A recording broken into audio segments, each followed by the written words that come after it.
that time as also an opportunity to espouse on government policy. And maybe, for instance, I don't know, CS Eliud Owalo has not been there, for instance.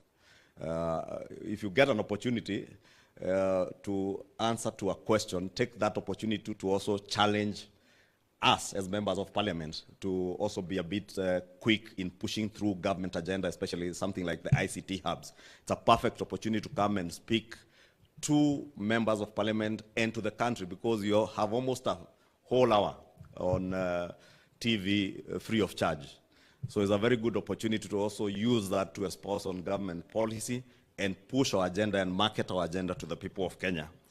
And I hope many of you who have that opportunity this year will make use of that time in the House. It doesn't harm to talk to us, to generate questions on your behalf. If there's something that you want to come and speak to, if there's something on mining, and CS Mvuria, you have not seen anybody asking a question, if you talk to me, I can get a member of parliament to generate a question that will offer you an opportunity to come and espouse on what you want to do on the agenda of mining. Si swali ni swali. Na kwenye inatoka, sio hoja, bora ni ujumbe ifikie wenye inafaa kufikia. And by speaking to members of parliament from the floor of the House, you will also have an opportunity to speak to the country at a prime time when many Kenyans are watching. And I'm happy cabinet secretaries like the Honorable Kipchumba Murkomen has done very well in taking advantage of even very difficult questions. I remember when there was a question on the allocation of resources to roads, and CS Murkomen was able to turn around the question and put it back to Parliament itself. And I remember when he left the House, those of us who the Budget Committee and the Roads Committee were pleading with Honorable Murkomen to please not appear back in the House. On the Kamukunji, he promised that he would even want an opportunity to have a Kamukunji with members of Parliament. So I want to encourage other cabinet secretaries, please take time, CS Florence, on the jobs in the diaspora and other opportunities, CS Owalo on the online jobs through the ICT hubs, to use the floor of the House to be able to market what we are doing as a government. Your Excellency, I know there are also some touchy issues that we'll be speaking to, issues that touch on our conduct also as members of parliament, our participation in the House, how as members of parliament who are on the government side ought to carry ourselves on in the House and even outside the House. We've had a number of challenges, a few of them, where, for instance, and this is a best case example, Your Excellency, we have delays in disbursement of NG-CDF. And you remember the no CDF. It was no CDF, no what? No parliament. And Your Excellency, I will often find myself on the receiving end, being the leader of the House and being the person who ought to be representing the cabinet secretary when he's not there. And you can imagine the situation I find myself in when we have our own members who are leading in the process of no CDF, no parliament, and they are behind me. And across, on the other side of the floor, there's a whole brigade of our colleagues from the minority side in the same chorus. So we need to socialize ourselves now that there is no other government other than ourselves. On the floor of parliament, there is no government. It is us who are government on the floor of the House.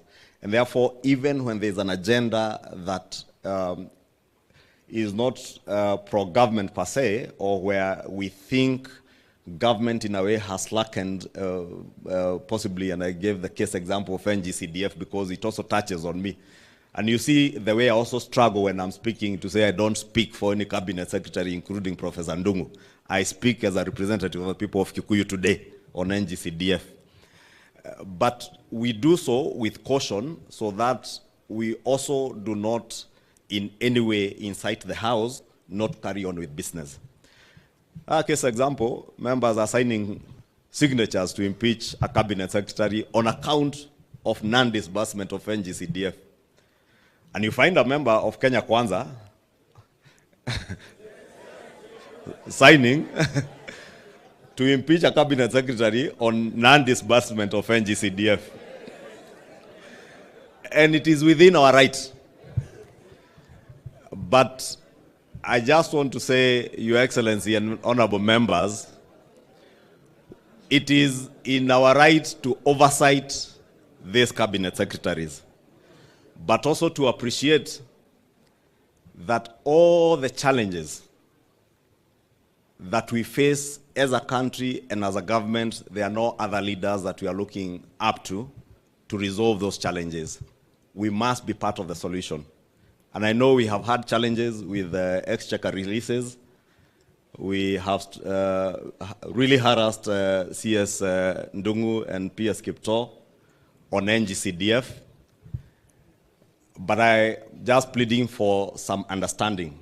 In fact, Your Excellency, I was engaging a number of us, a number of chairs of committees, and reminding ourselves last year, which was the second session after the elections, and when just before we did our first budget, we will all remember the first NG-CDF disbursement was done at the end of February, the very first one. And by June 30th, Your Excellency, 100% of our NG-CDF disbursement had been done. For the first time since I joined Parliament in 2013, it was the first time that we had NG-CDF being disbursed 100%. This time, we have had the same challenges, Your Excellency. The first disbursement of NG-CDF was done early January, 10 billion shillings, and the CS National Treasury has committed to a disbursement of 10 billion shillings every month to ensure that by the end of the financial year again, we have 100% disbursement of NG-CDF. So it is that kind of understanding that I want to plead with all of us, because we know the challenges, Your Excellency, you've had with debt repayment. I know there is some very bright light at the end of the tunnel now with opportunities that come with the resolution of the issues to do the Eurobond and a lot of receipts coming from our development partners. The exchequer releases will be more efficient than they have been.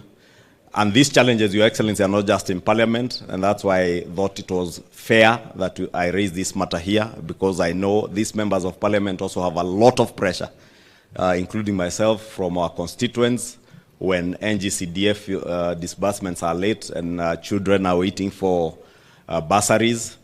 But we must also not forget that the first disbursements that were done, I think, to the Ministry of Education touched on capitation to our schools. And without the capitation, you can imagine the situation would only get worse.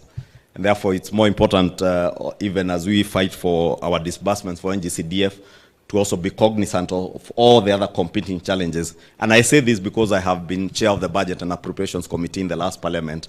And I'm certain if Honorable Dindi Nyoro stood here on Honorable Kimani, our Chair of Finance, they would tell members the same, because they have a view of the situation as it is in the country.